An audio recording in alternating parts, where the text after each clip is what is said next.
in Oxford and Cambridge particularly, they want to know that you're academically sound in all areas.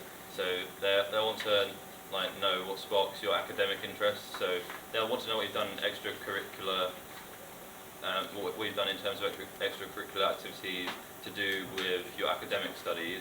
So like what you've read, what kind of subjects you're interested in outside of the classroom. But they do also like to know about what you've done in terms of anything really. Like I personally put in that I play football for a club, and I also row competitively as well. So I think that obviously helped in some way. Yeah. Also, work experience is really key. That they really like that I had some work experience at a relevant place. I also think it's important not just to do things for the sake of doing them. Don't just do a bit of everything because you feel like you have to. If you've done something that you think, oh, that was actually really worthwhile, even though I only did it for 2 days, make the most of it in your application. I went on about some particular thing in my application, and although I didn't include loads of different examples, that one particular example of where I went to a work experience in an engineering institution got picked up at my interview in Southampton and my interview at Oxford, so obviously it was relevant, probably more so than if I just bunged in I once went on a school trip to a university or something like that.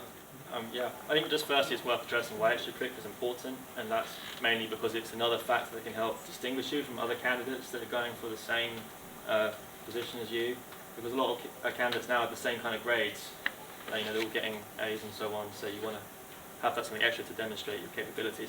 For me personally, I managed to get myself to Ghana via the college, which helped to demonstrate I was aware of other cultures, and I helped give something back to other people that aren't perhaps in as fortunate position as we are.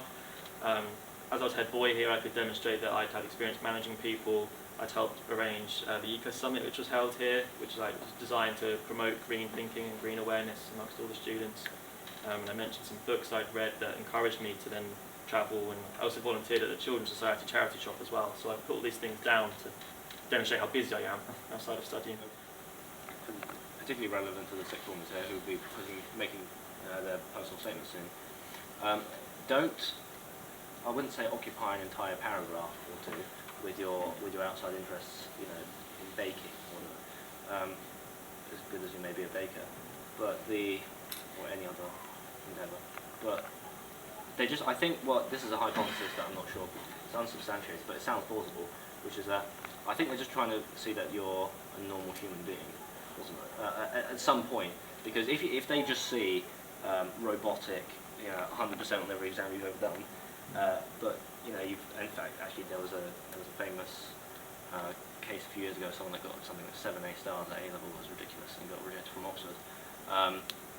Now, clearly academically, he was flawless, but maybe they didn't recognise him as would be a worthwhile contributor to the campus. It's just they want to recognise at some level, oh, he rose, oh, so he's normal.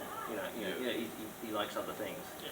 Not just They want you to contribute to the university life as well, I think, so they're looking out for that.